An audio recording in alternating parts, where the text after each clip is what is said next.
há um assunto que é um dos assuntos da minha investigação, que são os veículos autónomos, sejam carros, aviões, drones, shuttles, mas os nossos trabalhos têm usado como o case study ultimamente automóveis, e o que eu vou tentar convencer-vos é que é um problema distribuído e, portanto, requer soluções de sistemas distribuídos, teoria e prática dos sistemas distribuídos, que é uma coisa que vários de nós, as pessoas que falaram hoje, estão ligadas muito.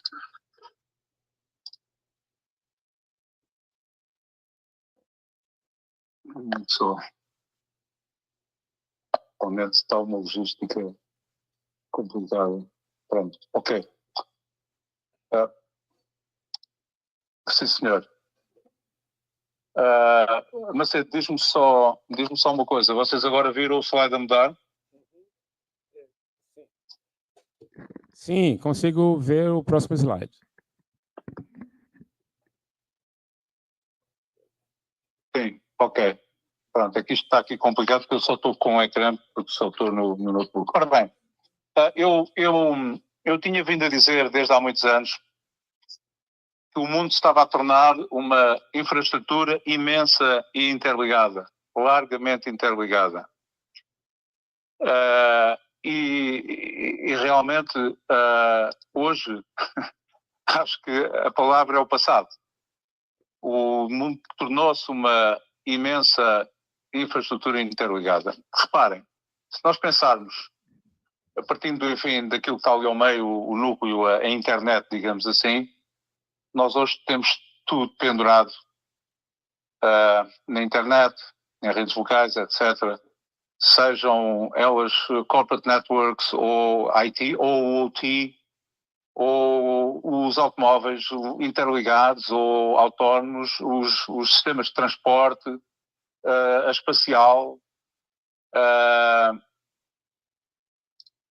biomédica, a nossa casa inteligente e, no fundo, isto, embora as pessoas possam pensar, não, mas estas coisas não estão todas interligadas, estão de facto. E o que eu gosto de chamar o complexo Internet, Cloud and Web Computing and Communications está a interligar as coisas, por vezes, de uma maneira que a gente não se apercebe.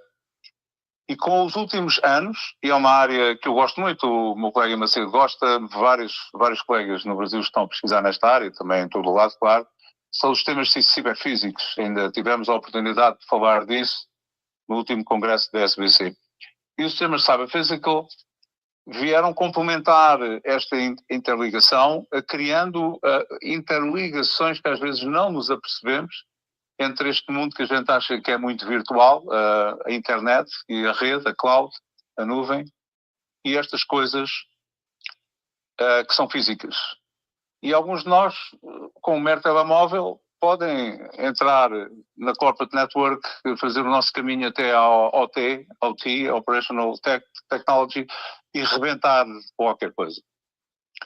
E cada vez há mais pessoas que sabem e cada vez essas coisas estão mais sofisticadas. Agora, repare, isto é um large scale, é um sistema distribuído em grande escala. E, portanto, não é só mandar mensagens, interligar e às redes sociais, é preciso compreender a teoria que está por trás da maneira como estas coisas interagem.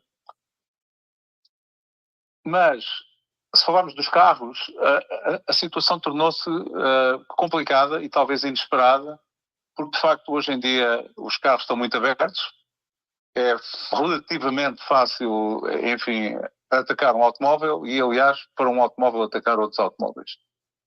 Portanto, o que é que está errado acerca do ecossistema que gosto de chamar o ecossistema corrente de veículos autónomos? Para estas coisas, enfim, irem acontecendo. Vamos começar por fazer uma pergunta que é muito importante. De uma maneira geral, estes grandes sistemas automáticos, ecossistemas automáticos de controle, eles são safety, não é? Nós em português, em língua portuguesa, usamos a mesma palavra. Eles são secure, de security, de cybersecurity, ou há gaps? E isso é uma coisa que, se nós nos focarmos no mundo dos veículos autónomos, diga-se carros, aviões, etc, etc, etc, tem assustado as pessoas. Este slide mostra-vos coisas de marcas que vocês conhecem. Toyota já há bastante tempo que aceleravam de repente, mataram 89 pessoas nos Estados Unidos só. Os Teslas que têm tido acidentes, não sei se vocês sabem, porque, enfim, o dono da Tesla filtra muito esta informação que está online, mas tem havido muitos acidentes incompreensíveis com o Tesla. Mas também aviões. A Boeing tem tido acidentes absolutamente horripilantes e que são difíceis de explicar. Portanto, sistemas autónomos se calhar não são tão safe como as pessoas pensavam e como os fabricantes tinham a obrigação de fazer. Mas a coisa pode ficar fora de controle. O que nós temos aqui... Desculpem. O que nós temos aqui é um carro autónomo que literalmente voa para dentro de um parque de estacionamento. E vocês podem dizer, mas isso foi uma falha gravíssima, é uma falha gravíssima, mas foi uma falha de controle. Talvez não seja uma falha de controle. Talvez seja uma falha do ecossistema que preside ao carro autónomo, achar que, por exemplo, estava numa autoestrada em vez de estar quase a estacionar. Mas se continuarmos, temos um Volvo da Uber que atropelou uma mulher a andar de bicicleta porque não conseguiu classificar o que é que estava a ver e continuou a andar. Por isso é que o título diz I am so undecided, isto é, parvo, não é? E reparem que eu vou-vos tentar guiar para uma situação. Peço a atenção de que estes títulos vão tentar guiar-vos para... Mas os veículos autónomos estão mesmo já infalíveis e inteligentes como um humano. Tão inteligentes como um humano. Não estou a dizer que os humanos sejam super inteligentes, mas os humanos conduzem automóveis, não é? Agora esta passa-se... Portanto, isto é uma autoestrada nos Emirados Árabes Unidos. Isto é uma dashboard cam. E, portanto, o carro vai e agora foca-se na esquerda. Portanto, um carro que vai ultrapassar. E isto é impressionante, não é? Eu vou repetir porque vocês têm que perceber o que se passou. Isto é o Tesla, depois do acidente. É um camelo. O camelo está a atravessar a estrada e o Tesla, por assim dizer, atravessa o camelo. Vamos falar disto mais daqui a bocado. Depois temos uma outra questão que é, há um Cruise, que é um robotáxi na América Costa Oeste, que por virtude de um desvio anterior fica em cima de uma mulher. Pronto, vê-se com certeza mal, mas isto está aqui, é uma mulher. Ela está viva, ela está a gritar, ela está a bater no carro e o carro está quieto. Ficou o condutor, inteligentíssimo, condutor automático do carro, achou que pronto, fail safe, passa-se qualquer coisa e deixou-se estar em cima da mulher. Isto é, mais uma vez no título, surdo e não, portanto, como é que se diz em português? Portanto, não sente coisas, insensível. Aqui temos um outro acidente. Este acidente podia ter sido trágico porque o Tesla, nesta situação, sim senhor, de nevoeiro, com umas luzes a piscar estranhas e umas sombras a mexerem-se lá atrás, como estão a perceber, isto é uma passagem de nível, isto é um comboio, o Tesla foi direto ao comboio. O condutor desviou, em última hipótese, tendo, enfim, digamos, um acidente mínimo. Mas, portanto, o Tesla, neste caso, foi míope, talvez zarou-lhe no sentido de só ter um olho e isso dificultou a percepção. Foi surdo. Como sabem, esta situação faz muito barulho. Está um tlim, tlim, tlim e está um comboio a passar. E, mais uma vez, estava insensível. Bom, então agora podemos dizer que, mas acidentes há muitos também com os humanos. Isto foi, se calhar, pouca sorte, etc, etc. Como é que estamos de verdadeiramente o safety gap na área dos veículos autónomos? Se nós, do security gap, desculpem, como é que estamos no security gap nos veículos autónomos? Pois, os ataques de cibersegurança aos veículos autónomos datam de anos e continuam. Tem, por exemplo, este ataque é de 2016 e continuam, portanto, até hoje, cada vez mais sofisticados, mas às vezes de maneiras que a gente nem sequer acredita. Atacam entrando numa ECU, que são os controladores das redes internas dos carros, por exemplo, está num espelho retrovisor. Bom, então como é que nós vamos analisar estes gaps? E aqui que entra, eu vou tentar, eu tenho nestes slides, sempre que haja a ligação a sistemas distribuídos, eu vou pô-la a uma cor diferente. Gostava muito que, no fim deste talk, vocês realmente acreditassem que esta é uma questão que se resolve, a resolver-se, aliás, tem que se resolver por via dos sistemas distribuídos.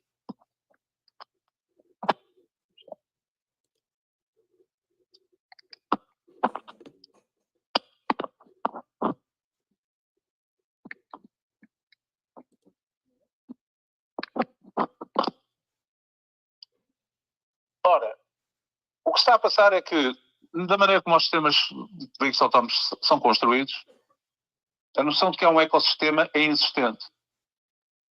Os veículos, os fabricantes de veículos, comportam-se todos como se só eles andassem na estrada, como veículos smart, não é? E depois andam lá umas coisas. E aqueles que nós fazemos sistemas distribuídos, percebemos que isso é provavelmente a receita, se não para a desgraça, mas para as coisas não funcionarem. Portanto, a análise do ecossistema de uma infraestrutura crítica, porque se isto é um ecossistema ou uma infraestrutura, isso, como é evidente, tem vidas em jogo e muitos milhões de dólares ou euros, é crítica. E isso é imperativa. Portanto, isto é o que não está a ser analisado. O ecossistema de veículos autónomos, ou seja, ou autonómicos, não é? Penso que, como dizem os brasileiros, não basta ter aqui o automóvel com as suas redes de controle, que é onde praticamente param todos os fabricantes, mas V2V, Vehicle to Vehicle, Vehicle to Infrastructure, as chamadas Roadside Infrastructures, estão ao longo das estradas e vão estar cada vez mais, e depois servidores, não é? Cloud, na internet. E ter em conta as coisas que não estão interligadas. E a gestão dos 2 cavalos, há muita coisa que não está automática. Mas tem que se ter em conta, não é verdade? Tem valor material ou humano. E se nós nos perguntarmos qual é a superfície de ameaça, seja por safety ou security, dos veículos autónomos, nós fizemos esse trabalho em 2016. Teve algum impacto, mas penso que estava além do tempo.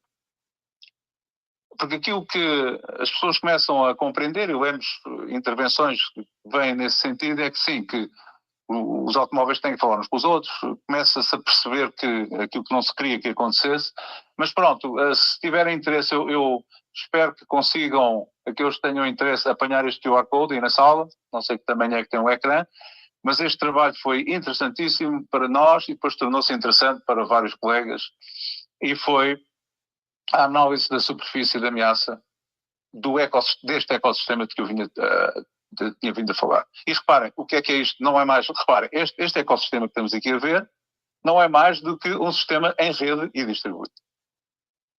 E, surpreendentemente ou não, surpreendeu-nos e surpreendeu colegas que analisaram, identificamos 8 vetores de ameaça. Ameaças sejam fortuitas, não é? Por acidentes, sejam de ataque. E é evidente que se nós temos isto, não podemos ignorar e pensar que o carrinho anda aqui isolado e não acontece nada. Portanto, esse é um dos primeiros... E isso educou a nossa investigação, a partir do momento em que fizemos este trabalho. Já tínhamos começado a trabalhar em veículos autónomos, como vos vou depois mostrar. Agora reparem, aqueles de vocês, espero, portanto, é possível que aí na sala ou remotamente, aqueles de vocês que trabalhem na avaliação de sistemas, na avaliação de robustez de sistemas, verificação, etc., etc., talvez saibam o que é um safety case. Um safety case em que eu trabalhei com colegas que fizeram muito disso e estive muito ligado a eles no início da minha carreira, é uma acreditação, portanto, uma acreditação pode ser de um avião, pode ser de um comboio, devia de ser dos automóveis profundamente, que leva a uma conclusão, leva a um statement por equipa, enfim, de peritos, e está aqui em inglês, deixo-vos ler, mas que vai haver falta, o sistema não é perfeito, mas tem 0,00000, é infinitesimal, para já, de haver essa falta, portanto, esse problema, e a probabilidade de dar uma falha catastrófica, porque é isso que define a segurança, a safety, é infinitesimal. E é isto que preside à construção de Space Shuttles, desculpem, aviões, não é? E que, de certa maneira, devia presidir à concepção de automóveis. Em certa maneira, preside, mas os automóveis autónomos não estaremos lá. Estaremos mais... O problema hoje é esta laranja.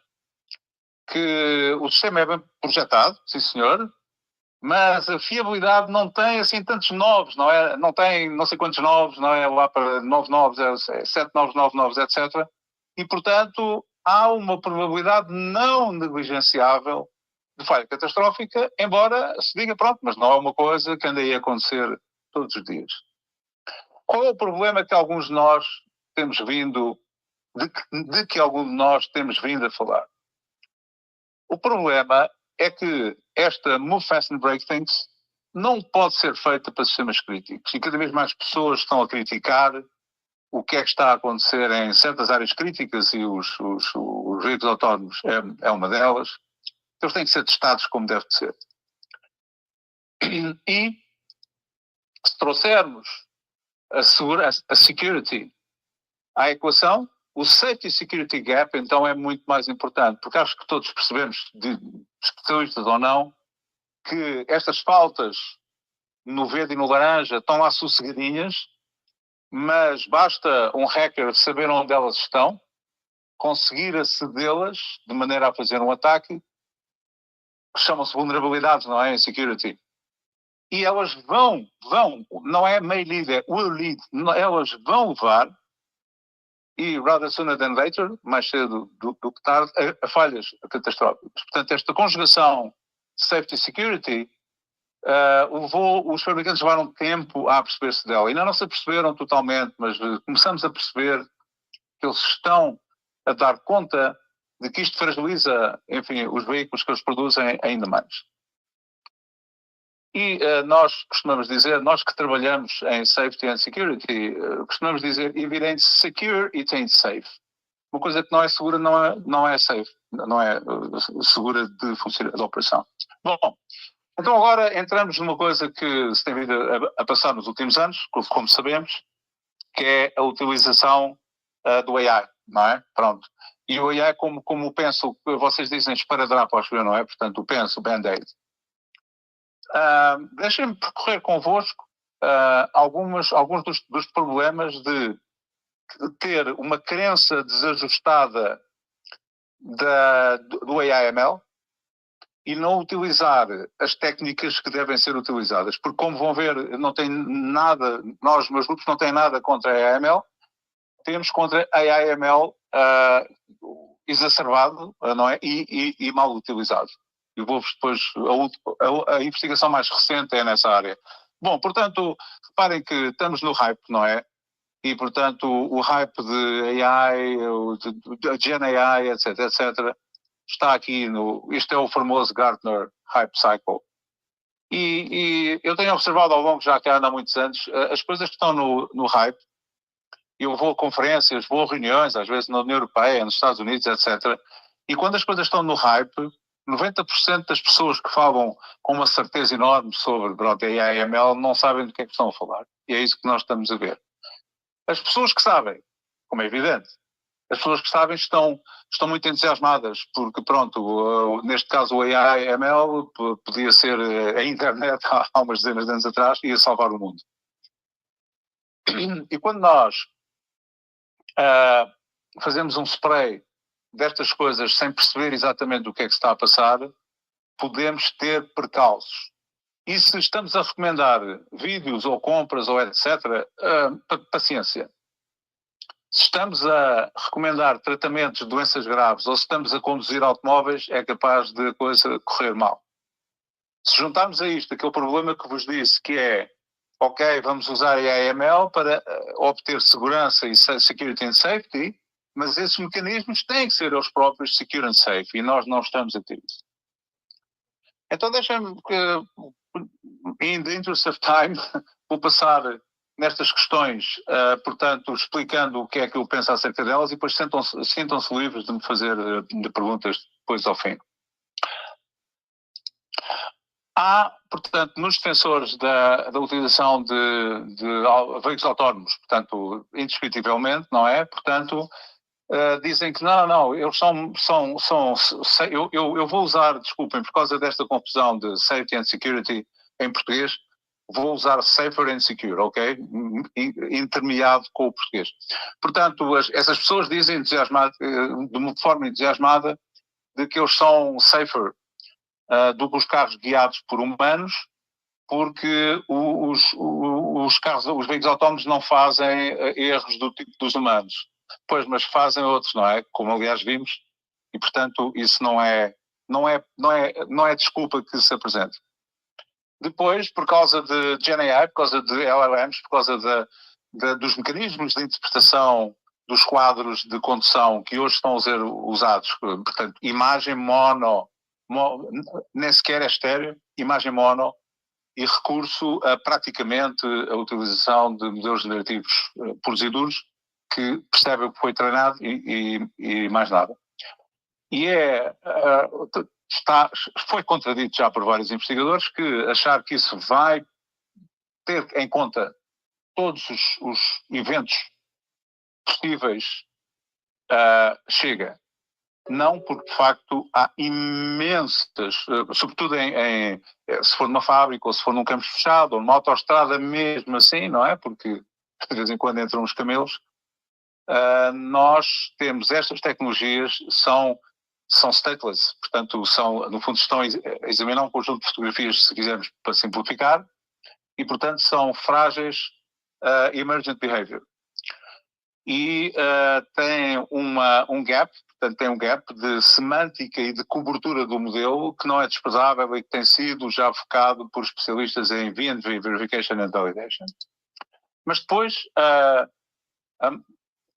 a maior, digamos, mentira, digamos assim, é que não, porque os veículos já guiaram mais de 10 milhões de quilómetros, portanto já chegaram a uma grande confiança acerca da robustez dos seus modelos de controle face à safety. É preciso ouvir Phil Koopman, pesquisa-no se quiserem, porque ele diz que para se atingir 95% de confiança, que não é extraordinário, porque temos 200 milhões de milhas, enfim, por fatalidade, será necessário testar entre 600 milhões a 2 mil milhões de milhas sem ver uma fatalidade. Todos os fabricantes estão longe disso. Depois, há pessoas do lado da AI ML, colegas meus, estão e vêm a pesquisar a hibridização com aproximações neurosimbólicas e physics informed, não é? Portanto, trazer a física para dentro dos modelos.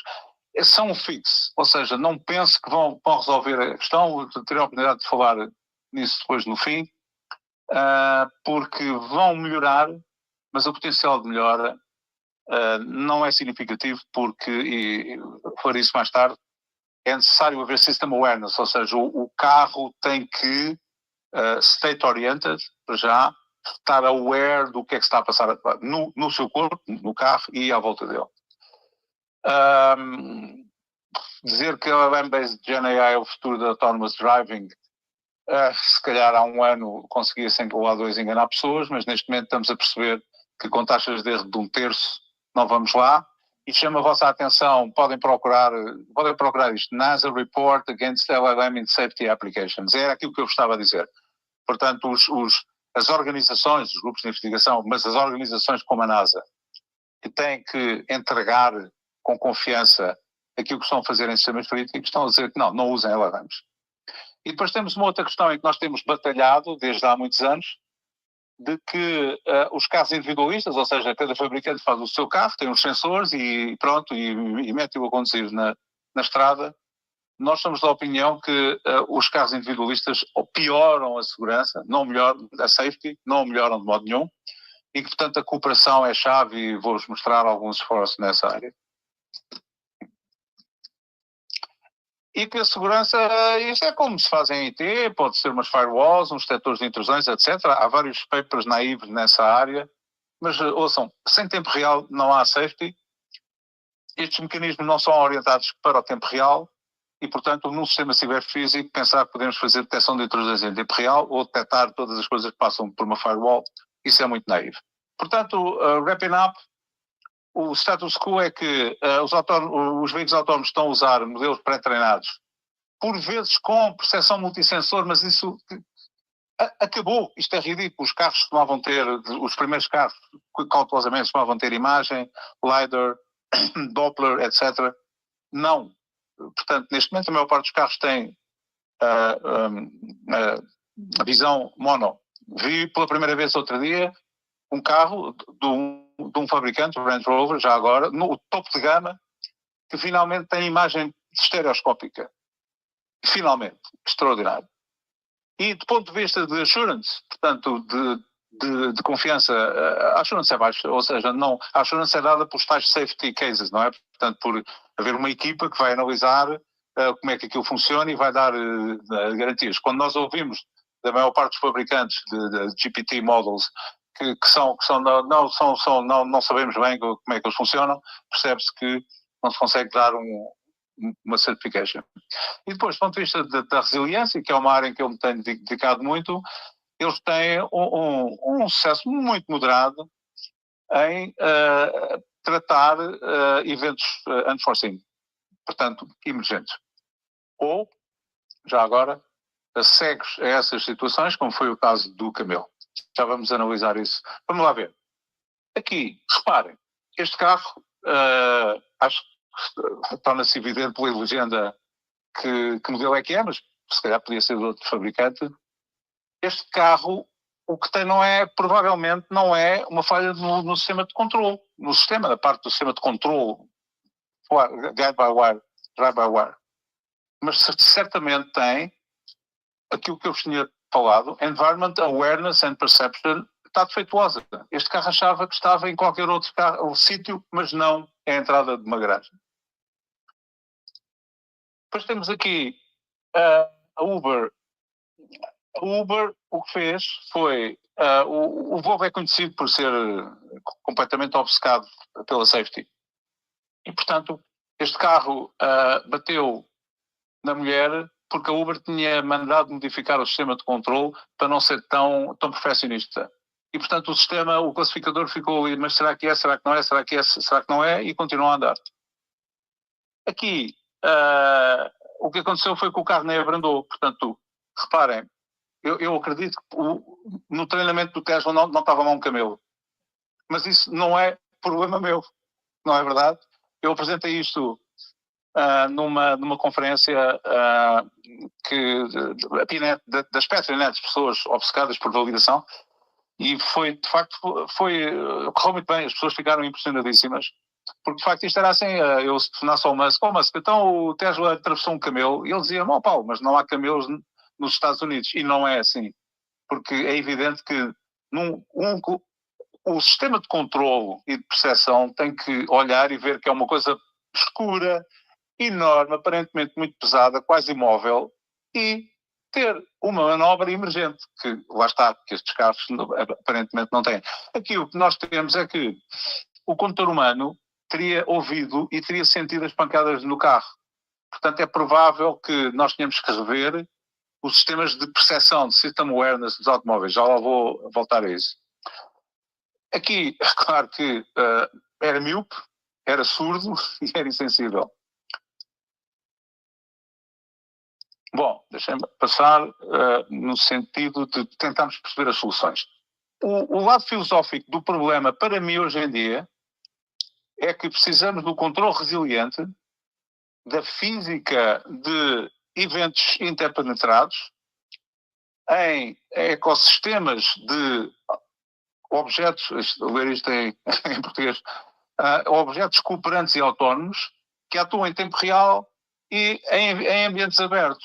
Isto é a visão corrente da nossa visão dos nossos grupos. mas que levou 20 e tal anos.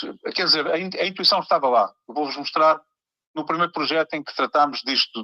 Nós queremos tratar desta questão dos sistemas, ecossistemas, portanto, sistemas distribuídos, de objetos que se movem independentemente e têm que ser resilientes a tudo o que acontece. Portanto, Distributed and Real-Time Cyber-Physical Systems. Isto foram 2 décadas de trabalho fascinantes, mais até, mas pronto. O meu grupo Navigators em Lisboa, o ASIS, o laboratório, o grupo Critics na Universidade do Luxemburgo e vários outros colegas em universidades na Europa e também não só, e nos Estados Unidos. E agora, mais recentemente, na minha universidade em Kaust, na minha ex-universidade, enfim, embora há pouco tempo, o grupo Cyber Brasil. Eu vou-vos falar rapidamente, claro, de 3 projetos de referência ao longo destes anos, a partir de 2000, Cortex, Carrion e Intel Cars. Mas antes disso, deixem-me dizer-vos uma coisa muito interessante. O professor Ken Berman vai ser um dos palestrantes desta sessão e deixem-me dizer-vos com muito, muito agrado, porque no início das nossas carreiras, temos mais ou menos a mesma idade, nós estivemos envolvidos em 2 trabalhos, o Ken Berman, o ISIS, sistema ISIS, nos Estados Unidos, e eu com colegas e com colegas, claro, no Delta 4, onde nós, por assim dizer, fundámos a tolerância à falta distribuída. Portanto, a tolerância a faltas que, em vez de duplicarmos máquinas de grandes computadores, que se fazia na altura, o Tandem, a ideia era duplicar software, replicar software, portanto, ter máquinas que fossem e replicar o software. Estes projetos e os trabalhos que resultaram deles, várias pessoas, claro, lançaram as pedras da tolerância à faltas distribuída, que depois tornou possíveis muitas coisas e tornou possíveis estas coisas que vou mostrar-vos aqui. Depois, um pouco mais tarde, eu enverdei exatamente por esta questão dos sistemas distribuídos, mas de tempo real, ou seja, como é que nós metemos o tempo? Deixa-me dizer, porque nessa altura, os sistemas de tempo real não eram distribuídos. Estavam ali as máquinas que controlavam, etc. E se estivessem interligados em rede, não era para ser um sistema distribuído. E eu e colegas desenvolvemos, portanto, nesta altura, no técnico, no INESC, e depois na Faculdade de Ciências, mais tarde, desenvolvemos uma série de noções de tempo real distribuído. Portanto, as noções fundamentais de teoria. E deu muito prazer trabalhar. Cheguei ao Michel Reynal, que vai estar convosco amanhã, penso eu. Chegar ao Michel Reynal, um craque da teoria dos sistemas distribuídos, dizer assim, olha, tenho aqui umas noções sobre a teoria dos sistemas de tempo real, queres olhar para elas, vamos escrever alguma coisa no sentido de Systematization of Knowledge, e portanto escrevemos este capítulo do livro da Springer Verlag, que foi uma cooperação, e quis fazer aqui esta pequena homenagem aos dois. É fantástico que o Macedo tenha este programa e trabalharam juntos. Bem, o projeto Cortex começou em 2001, e portanto andando um pouco mais depressa, estas barras dizem qual era o desiderato. Ainda era altamente abstrato, percebem? Nós estamos a dizer, bom, isto vai haver veículos autónomos, vai haver aviões autónomos, vai haver drones, não é? Pronto, etc. Há satélites que já eram autónomos e, portanto, nós queremos ter coherent, safe, distributed real-time, autonomous control of free-running objects. A gente dizia, não há aqui um tipo, isto não é gaming, os objetos têm que andar e orientar-se e não sei o quê. Há um paper crucial para este esforço que foi este aqui, com o António Casimiro, que na altura veio no técnico e estava na Faculdade de Ciências, e para tornar isto possível, nós, portanto, utilizámos uma teoria que tínhamos desenvolvido, comecei a desenvolvê-la com o Carlos Almeida, a meio da década de 90, de 90, sim, e depois continuada pelo António Casimiro, e a ideia era, estes sistemas são muito complexos. Por exemplo, nesta coisa dos sistemas de tempo real, que se dizia, não, mas você não pode fazer sistemas de tempo real complexos, porque isto é para controle e se falha qualquer coisa, pronto, perde-se muito dinheiro ou mata-se alguém. E nós, portanto, fizemos uma teoria que depois fomos aplicando a várias coisas, e que era a teoria da hibridização, que era nós construíamos, enfim, isto era o controlador, não é? Tão bom quanto possível. E sabíamos que não ia ser perfeito. Mas em vez de investirmos a fazê-lo perfeito, que seria praticamente impossível, isto são muitas linhas de código, íamos fazer um sistema híbrido em que havia uns híbridos, como nós, Alternate Trusted Hybrids, e que desenvolver-se-iam protocolos, algoritmos, para trabalhar entre estas partes, do payload e os híbridos. E isso foi crucial em várias coisas que foram feitas não só por nós, mas por muitos colegas. Pronto, há muitos colegas que usaram este conceito ao longo dos anos, mas neste projeto Carrion, que foi a seguir a este projeto Cortex, o Cortex não fez carros, porque tínhamos demonstradores, tínhamos emulação, etc, etc. Aqui estávamos, reparem, 10 anos depois, não é? Estávamos prontos a avançar-nos a um projeto mais complicado e mais arriscado com indústrias. Portanto, nós da Faculdade de Ciências, Magdeburg, Chalmers, mas a GMV, de espaço, a Embraer, aéreo, a ESP dos veículos, o controle de veículos escandinavos, o Forest Group da Fiat, e realmente foi um projeto muito bem sucedido, porque a ideia era applied, pronto, lá está, applied safe distributed real-time autonomous control. E, portanto, a ideia era nós conseguirmos soluções para a coordenação de smart vehicles que cooperavam autonomamente, mas de uma maneira previsível. Ou seja, que não houvesse acidentes, não é? Pronto. E realmente correu muito bem, correu mesmo muito bem. Fizemos vários demonstradores e ia buscar noções, lá está, que foram sendo preparadas ao longo dos 10 anos. A primeira noção foi aquilo que falei, System Awareness. A percepção tem que ser redundante. Tem que haver vários sensores que possam ser correlacionados e fazer-se uma fusão adaptativa. Senão não se vai a lado nenhum. Porque isso é o que o humano faz. Não sei como é que é no Brasil, mas em Portugal, uma pessoa que é zarolha que só tem, ou vê muito mal ou só tem um olho, não pode tirar a carta de condução normal que as pessoas tiram. Penso que no Brasil é a mesma coisa. Tem que fazer uma série de exames e mostrar, conseguiu treinar o seu cérebro para ter uma visão mono que não detecta a profundidade. Vocês estão a ver que os carros autónomos hoje em dia estão a fazer uma coisa que é impossível, e foi por isso que os humanos evoluíram e os outros animais com 2 olhos, que é tentar a profundidade facilmente com visão. E claro, como perderam o Doppler, o LiDAR, etc., ainda pior. Depois tínhamos uma outra questão que era aqui no controle complexo, nós dizíamos, sim, os algoritmos AML, claro que eles têm que, então, mas eles são bons. Não são muito bons, são bons só. Portanto, este topo, este level, functional level 3, podia ser um sistema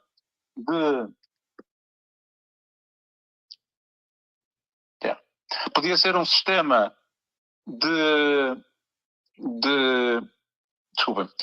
baseado mesmo em LLM, mas era preciso estar muito atento para o caso de ser possível que este level, este software já não estivesse a dar conta do recado e ser possível baixar em vários níveis de hibridização. E isso era feito por este conceito, que é o safety kernel. Portanto, haveria uma SIU especial, essa simples e altamente verificada, para não falhar, com muitos novos, e esta é que poderia tomar takeover, não é? Para dizer assim, não, eu agora tomo conta disto porque você tem que se desviar do camelo, por exemplo, aquele exemplo, etc. Tanto quanto a gente saiba, não há nenhum fabricante que tenha verdade por esta hipótese, que para nós, e não há ainda, não é? Pronto, porque, por exemplo, como viram, havia, enfim, institutos de investigação que estavam ligados a fabricantes de automóveis. O problema é que se caiu numa ótica da facilidade, o AI vai resolver tudo.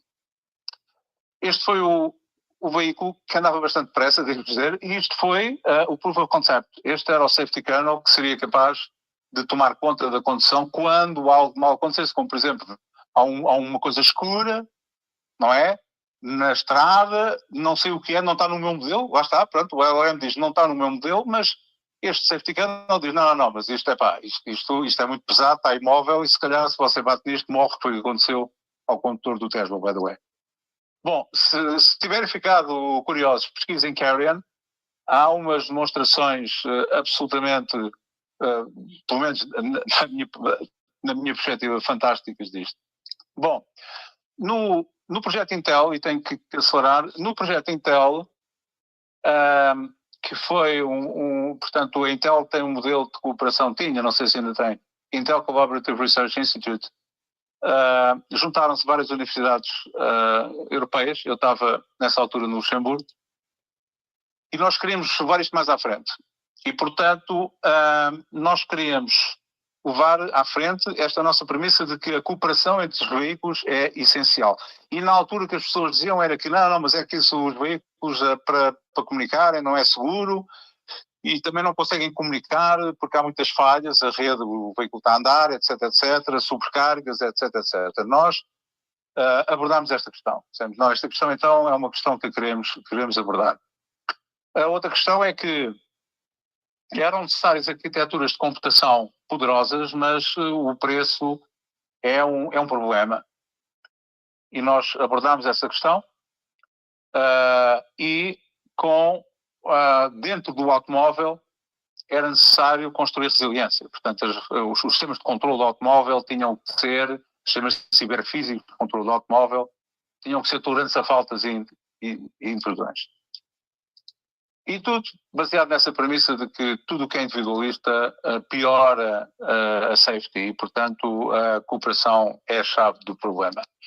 Nós conseguimos, no nosso grupo, na altura com fantásticos investigadores que eu consegui reunir no Luxemburgo, conseguimos resolver este problema que estava aqui mimificado, que era, nós estamos, portanto, a ter uma percepção, imaginem que isto é um ecrã de um Tesla ou de um Uber, etc., de um Volvo, etc., nós conseguimos ter a visão eletrónica, como é evidente, do que é que está a passar à nossa volta, mas extremamente precisa.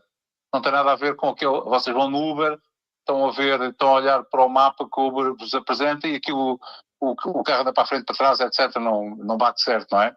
Mas isto foram 2 papers, realmente foram uma pedrada no chave, porque foram o primeiro protocolo Byzantine Reliable and Atomic Broadcast, ou seja, consenso, que simultaneamente conseguia a resiliência contra ataques bizantinos, como é suposto este tipo de protocolos terem, mas em tempo real, foi o primeiro protocolo bizantino em tempo real, e que tolera também incertezas da rede. Na questão da escalabilidade e aumento de potência, portanto, não aumentando o preço extraordinariamente, nós temos 2 patentes disto, desenvolvemos um sistema, são estas bolinhas cinzentas, que arquitetaria um many-core system, portanto, um chip, arquitetaria um chip de maneira que ele se tornava lá dentro um sistema distribuído. E, portanto, nós podíamos ter sistemas de controle miniatura, se quiserem, dentro de uma ECU, dentro de uma ECU de controle de um automóvel. Continuando, e já agora em Calst, houve 2 projetos que foram cruciais para levar esta última atitude, esta última da experiência que vos mostrei, a Porto Final. E já me estou a aproximar do fim. O projeto que vou falar, Intrusion Resilient System, e que tentava responder a novos suficientes de fiabilidade 0,99999 nas SAUs dos automóveis hoje em dia. Nós dizemos que não, mas temos soluções para ajudar a que isso aconteça. E o projeto mais recente, que é o SAVI, Trustworthy Autonomous Vehicles Architecture, e que, pronto, lá está, vai mostrar que a saída será muito provavelmente a boa conciliação de modelos clássicos de controle e modelos AI/ML. Ora bem, neste IRS, a ideia era a seguinte: os carros hoje em dia, acho que sabem todos isto, mas têm um número imenso de pequenas unidades de controle. Pronto, ou seja, são equivalentes à rede do LASID ou da UFPA, com centenas de computadores ligados em rede. E de vários fabricantes, e que pertencem a vários stakeholders, não é? Vários investigadores, administrativos, etc. Portanto, a nossa ideia, a primeira vez que a apresentámos, as pessoas, há 2 anos, penso, ou há 3 anos, as pessoas ficaram uau, os fabricantes, não, mas essa, eu não vou meter SEUs da Huawei, da Xiaomi, com SEUs da Bosch, etc, etc. Mas agora, a última vez que apresentámos, as opiniões mudaram e é uma ideia que está a ter tração.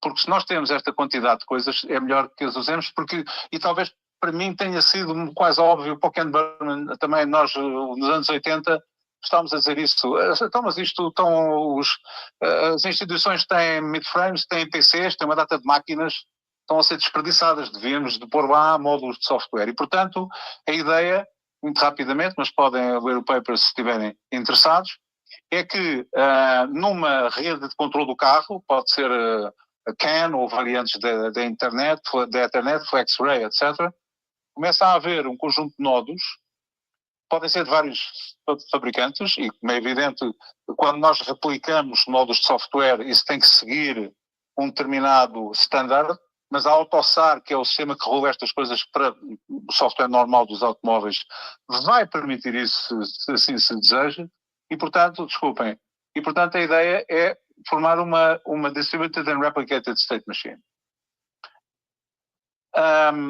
Um paper mais recente, de 23, que mostra que isto não só é possível, mas que é altamente viável, ou seja, que no fundo sugere como construir dentro de um automóvel com várias SEUs, que era parecia impossível, se calhar eu próprio há 10 anos se me dissessem, eu achava que não era possível, aplicações que têm distribuição, paralelização, reconfiguração, heterogeneidade, replicação, hibridização, diversidade, rejuvenation, adaptation, etc. Isto foi, portanto, na Disrupt, um paper disruptivo no DSM de 2023. Isto, The Enable Mechanism, isto baseia-se, isto torna-se possível com esse finding que nós fizemos, portanto, no Luxemburgo, deste Distributed Systems on a Chip, um mecanismo de Distributed Systems on a Chip que está a patentear. Agora, para acabar, o que é que nós achamos? Como é evidente, esta luta não é contra a AML. Esta luta é contra a má utilização da AML, sobretudo em sistemas críticos. Portanto, nós queremos encontrar um equilíbrio entre intelligence and trustworthiness. Qualquer coisa, portanto, desenvolver uma arquitetura que reconciliasse a natureza estocástica dos modelos correntes, não é? De machine learning, modelos generativos, LLM-based, com o determinismo da teoria do controle, não é? De equações diferenciais, etc, etc. E teve bastante aceitação. Nós apresentámos este paper recentemente, portanto, o ano passado, no VehicleSec, e acho que o telling point foi quando nós olhámos para este assunto, olhámos para este exemplo que se deu em 21, e dissemos, pronto, mas então este modelo, mas estes mecanismos não prestam, são maus, são insuficientes, o que é que se passa, etc. Então decidimos fazer uma lista, decidimos fazer uma classificação, portanto decidimos encontrar propriedades más, às vezes vai-se tentar encontrar propriedades boas.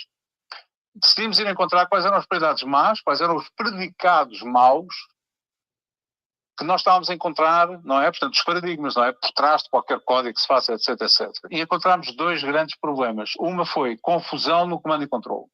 Command and control é a designação genérica para qualquer coisa em que vocês estão a observar, estão a interpretar e depois estão a corrigir, não é? Feedback, etc, etc. E, portanto, isto tem que ver com a projeção do nosso modelo ML no processo controlado e no ambiente, que não estava a ser feita, porque não pode ser com estas, portanto, técnicas puras. A outra era better precise than timely, portanto, reparem, os classificadores, de uma maneira geral, não era só a Tesla, não era só o Volvo, Tesla também, todos, eles não têm tempo, não estão a usar tempo da maneira como deve ser usado. Claro que o controle depois atua em tempo, mas o paradigma da classificação acha que tem todo o tempo do mundo. Foi por isso que a mulher foi morta pelo Volvo, não é? O classificador, então, mas é isto ou é aquilo, é isto ou é aquilo, é isto ou é aquilo, pum. Encontramos isto não só, reparem, não, encontramos isto na Tesla, na Volvo, na GM, no Cruze da GM, no Honda Acura, etc, etc. E, portanto, encontramos vários episódios em que tínhamos o veículo a não ser capaz de abrandar ou travar, ter features disabled, ou seja, agora vou desativar então a E, a B, e você sabe, etc, etc. E no Weather Precise Time tivemos várias questões. Portanto, o caso paradigmático é o sistema da Volvo, o sistema modificado já agora da Volvo, que vai oscilar, não é? E outros que emitem exceções, dizem que não estão a convergir e depois não saem dali de uma maneira convincente. O que é que nós achámos? Achámos que tínhamos que recuperar o conceito, desculpem, tínhamos que recuperar o conceito do carrion, de há uns bons anos, lembram-se, portanto, o projeto começou em 2011, de hibridização, vários layers de hibridização. E, portanto, a ideia, não vale a pena estarmos a ler isto, mas temos progressivamente manobras, vamos dizer assim, são manobras que são possivelmente mais estúpidas, ou possivelmente menos rápidas, mas que obrigam o veículo a desacelerar, mas que são mais seguras. Combinando, como é evidente, com o fail-safe, que é parar. E, portanto, o que vai acontecer quando nós, portanto, fizemos experiências, não é? Portanto, fizemos algoritmos para pôr isto a funcionar, o que vai acontecer é que está aqui um veículo a andar, nós temos vários planos possíveis e vamos migrando de um plano para o outro à medida que não estamos a converger numa solução que nos tem um plano razoável quando chegamos aqui, para nunca chegar aqui. E, portanto, chamamos de Time Aware Predictive Quality Degradation. O que é que isto quer dizer? Quer dizer que Time Aware, nós estamos cientes que o camelo, pronto, no exemplo, está ali e está segundo a nossa noção de distância a não sei quantas centenas de metros, e neste momento isto estamos a fazer não vai levar-nos a conseguir perceber o que é que se passa, vamos passar para outro esquema, um bocadinho mais estúpido, mas mais conservador, e, por exemplo, no exemplo do camelo, vamos passar para aquilo que é, isto é uma molde negra ou imóvel, portanto é altamente arriscada, porque há um princípio da matéria que diz que a matéria é impenetrável, e, portanto, vamos fazer um desvio, vamos abrandar, vamos fazer um desvio, vamos parar, etc, etc. E pronto, esta é a arquitetura do Savi. Portanto, os takeaways, rapidamente, para fechar, temos que ter o mindset do ecossistema para fazermos progresso na construção de ecossistemas de veículos autónomos. Temos que ter laws and regulations. As pessoas que infelizmente dizem não vamos regulamentar as coisas, enfim, a AI, etc. Os sistemas veículos não podem de modo nenhum ignorar os sistemas de tempo, a teoria dos sistemas de tempo real distribuídos e, portanto, obviamente não podem ser baseados em AML puro. O Fault and Intrusion Tolerant, portanto, algoritmos distribuídos, lá está, de tolerância a faltas e intrusões são cruciais. Não se pode fazer isto só com prevenção. E a reconciliação da incerteza e da previsibilidade, que vem deste modelo Carrion, não é? Pronto, começámos a trabalhar aí, vários colegas depois, enfim, seguiram também esse trabalho. Não é resolvida quando temos que treinar um modelo melhor. Isso funciona em casos específicos de outras aplicações dos modelos GPT, mas não este. E temos que promover modularidade, neutralidade tecnológica, para que, lá está, podemos ter os automóveis cooperar da maneira como, aliás, os telemóveis, os PCs, etc., fazem hoje. Portanto, agradeço-vos imenso a vossa atenção e agora vou passar para aqui e estou pronto a receber perguntas. Muito obrigado, Paulo, pela excelente apresentação, como sempre, muito didático, não é? E provocativo nas suas apresentações. É uma honra muito grande tê-lo conosco. Nós temos já o Ken no estúdio, no backstage. Já está aguardando um pouquinho. Eu queria alguma pergunta da plateia. Temos aqui uma pergunta do colega Flávio.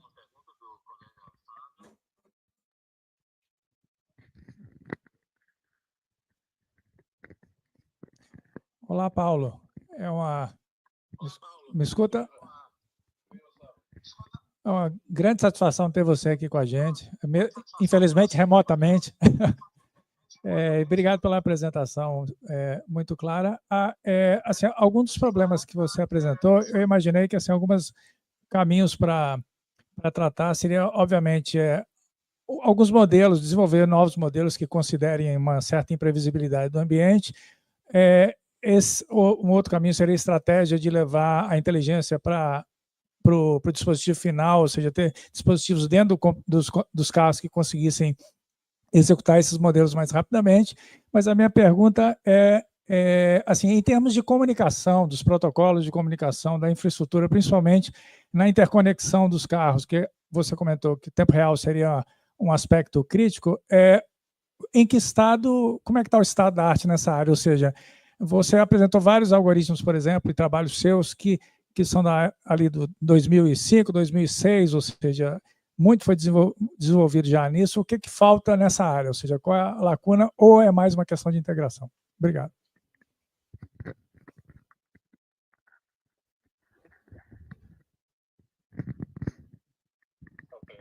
Pronto, pus o micro. Agora vou para esse tirar o muitos botões. Isso é uma excelente questão. Eu estou a passar para aqui. Pronto. Isso é uma excelente questão. E do ponto de vista científico, há duas avenidas. Uma delas é esta que estamos aqui agora a mostrar, porque o que é que acontece? Qual é o problema já agora? Até esta altura, portanto, esta passa-se em 1921, até esta altura havia os protocolos de tempo real, como por exemplo nós tínhamos feito nos anos 80 e 90, mas para sistemas pequenos, e que funcionavam, e eram tolerantes a faltas, e tolerantes a faltas e intrusões, mas isso, só este é que consegue fazê-lo. E havia os protocolos tolerantes a faltas bizantinas que eram assíncronos.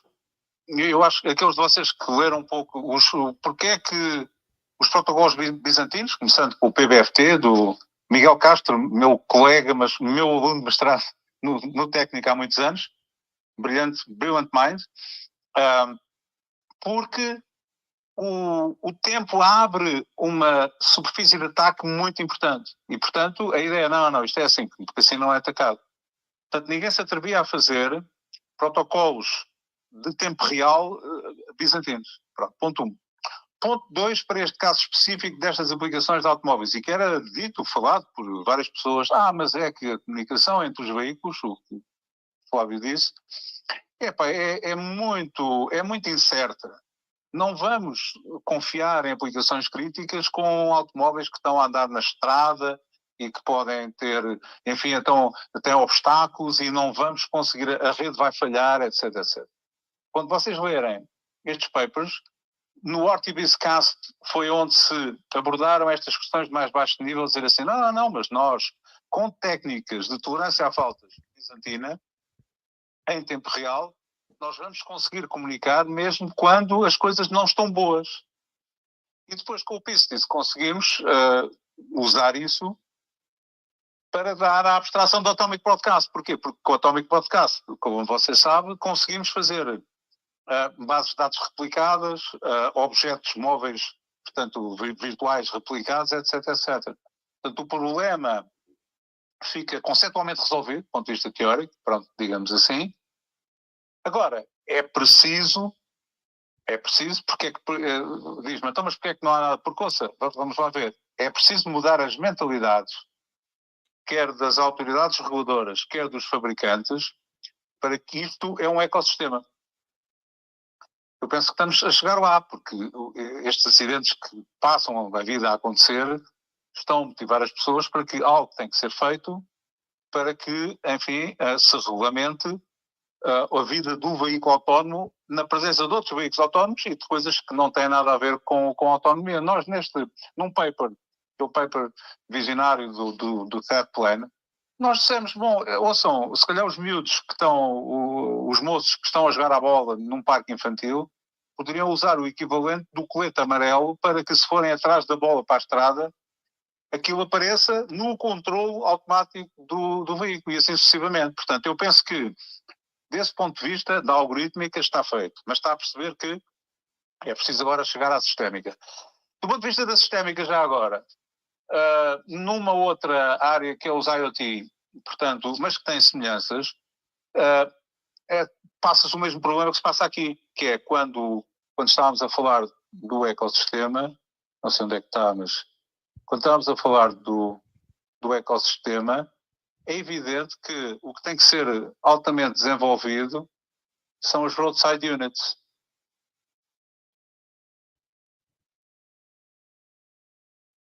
Portanto, ok, pronto, perdi-me, não interessa. Não sei onde é que está, não tenho 2 ecrãs. Vamos lá ver, nós temos que, a sistémica tem que evoluir criando roadside units, criando, portanto, intranets, digamos assim, ao longo das estradas, e aí tem que poder haver protocolos que consigam exatamente, aliás, essa coexecução, o Flávio estava a falar da deslocação para a periferia, mas também ao contrário, deslocação para as roadside units de alguma execução. Tudo isso vai evoluir à medida que seja necessário. Por exemplo, no IoT, um trabalho com o Guto, portanto, o colega brasileiro, que vocês conhecem, publicámos há uma série de anos um artigo sobre como tratar do problema de IoT, que são coisinhas pequeníssimas, como fazer o total delas Byzantine resilient, usando gateways, portanto, usando uma hierarquia de redes, que também acho que poderá ser uma das maneiras de resolver o problema. Espero que tenha respondido à sua pergunta. Muito obrigado, Paulo. A apresentação é muito clara, como eu falei, e você chama atenção aí para uma série de necessidade de cooperação, né? Esses problemas são sistêmicos, são problemas que não se resolve individualmente.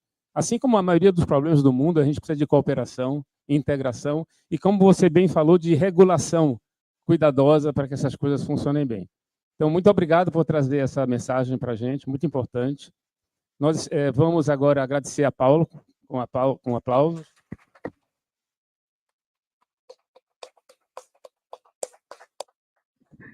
Esperamos encontrá-lo em breve, pessoalmente, Paulo. Muito obrigado.